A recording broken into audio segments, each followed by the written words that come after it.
For my son Benjamin and my daughter Penelope, in hopes that your dad gave you all the tools you need to thrive.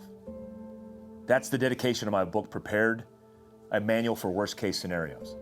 I didn't write this book as a technical manual to survive the zombie apocalypse. I just don't think that way.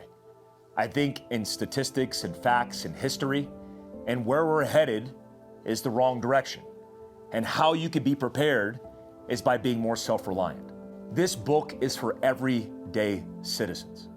Disaster and catastrophe is an equal opportunist. It doesn't care who you are, what color you are, what race, what culture, what background, what wealth bracket you come from. It will hand you your ass all the same.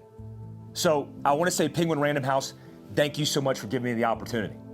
As somebody who publishes Jordan Peterson to Michelle Obama, both brackets of the spectrum, to allow me to write a book about preparedness, I am super thankful. Because the stereotypes behind the prepper, even though I think I'm a domestic prepper, the stereotypes behind it are bad. We want to set the stage for good by communicating to a broad audience that preparedness is something we can get behind. Preparedness is not a hobby. It's something you have to commit to for the rest of your life. And a lot of people would think that's paranoia, that's anxiety, that's not necessary, but it is. And guess what? When you take paranoia and you remove it and you replace it with information, knowledge, and understanding, you become more confident. And then you live your best life. Not pretending like the bad will never happen to you. Because so often, the survivors of catastrophe come out on the other end thinking, why didn't I do that? Why didn't I pre-plan? Why didn't I talk about disaster with my family? Why did I not have equipment? Why did I not even think about it? And I don't want you to be a victim of circumstance. I want you to be proactive. And when shit hits the fan, I want you to be prepared. That's what Prepared is all about. It launches on D-Day, June 6th. You can check out the links below. I'd love to read you just a couple excerpts from the book. So here we go. Introduction. Catastrophe. What feelings does that word conjure up for you?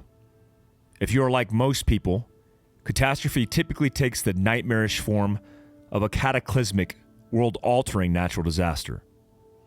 A meteor strike, a volcanic eruption, an avalanche, a tsunami flood, an 8-magnitude earthquake, a Cat 5 hurricane, a typhoon, an F5 tornado.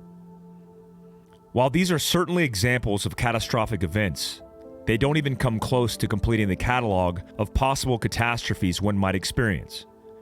Because it doesn't take the entire world being ripped apart for something to ruin your life or jeopardize your health.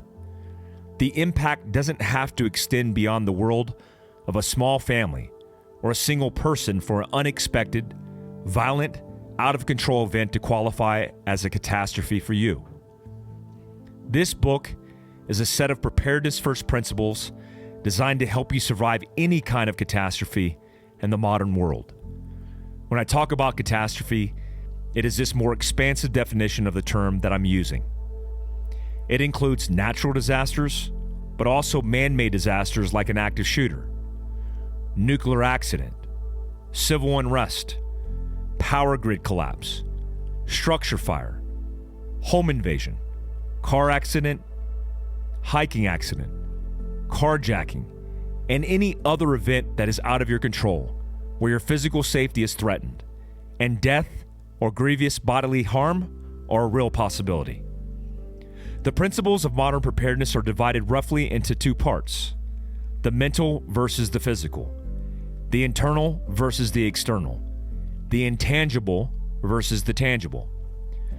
A resilient mindset, proper planning, situational awareness, and good decision-making compose the first half of these principles. This is the mental, intangible side of preparedness. It's the piece you can't buy, that you can't hold in your hands. It's the piece you have to build. These four elements are about getting and keeping your head in the game if and when things go bad. The second half includes principles regarding everyday carry, mobility, and the homestead. These are tangible tools and assets that you can imagine as a set of concentric circles of physical preparedness. They constitute the things you will need on your person, in your vehicle, and around your home to be confident that you won't just survive a catastrophe, but you will thrive in it. Combined, these 7 principles form a matrix of preparedness that, when embraced and trained and kept sharp, creates the most potent kind of self-reliance. The kind that reduces anxiety and daily low-grade stress while simultaneously setting you up to handle the sudden periods of high-grade stress that are a hallmark of catastrophe in all of its forms.